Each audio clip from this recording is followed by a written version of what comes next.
When we talk about another medium, the podcast, and in addition to reporting, you produced a podcast. Yeah, I produced a podcast. I think it was the fourth podcast, and yeah, that was that was interesting. It was a fun experience. It was a lot of hard work. We had an opportunity to work with Beth Fertig from WNYC Radio, and my podcast was I'm really interested in sports and specifically sports, women's sports, and that's some of the reporting I'd done before I came to the J School.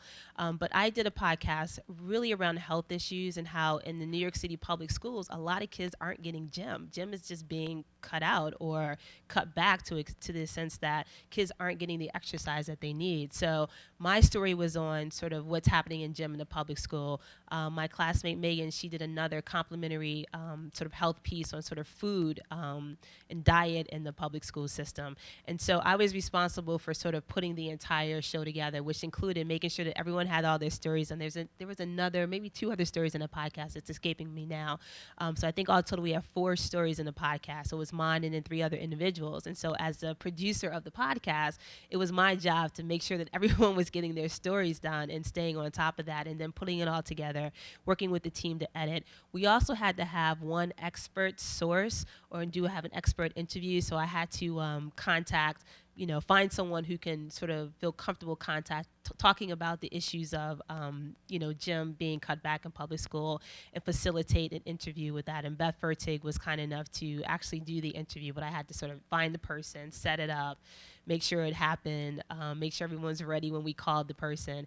And so it was an amazing experience. I mean, certainly if you're interested in any forms of broadcast, it's sort of nuts to bolts. I mean, we had to write the actual show. That was the first time, in addition to writing my own stories, I had to write the show outline. So you have to start with the host intro and then sort of outline what the show is all about and then sort of write the copy in between each show that's going to be aired. So it was a sort of a scary experience because I've not done it before, but Beth Fertig was amazing and certainly worked with all of us to help us kind of think it through, figure out what you want to say, what the order is going to be, and she was actually the host for the show. So it was an incredible experience. Drew, would you mind playing just maybe 30 seconds of that, just the top of the show?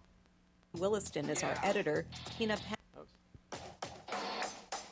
From the City University of New York's Graduate School of Journalism, this is the New York Pulse. I'm Beth Fertig.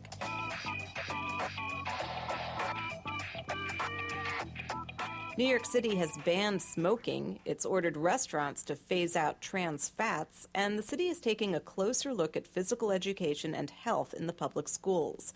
Coming up, we'll hear about a school that's taking extra measures in its cafeteria. We're trying to create a standard for what healthy foods are. But first, City Comptroller William Thompson says the city's public schools are not following the state's physical education guidelines. The comptroller wrote a letter to... You've got the idea. It really holds together. Again, we talk about packaging and we talk about students collaborating and working together and taking on different roles. It's really been a wonderful experience, and if you haven't, go back and listen to some of the podcasts. They're quite great. Angela, thank you so much. Thank you.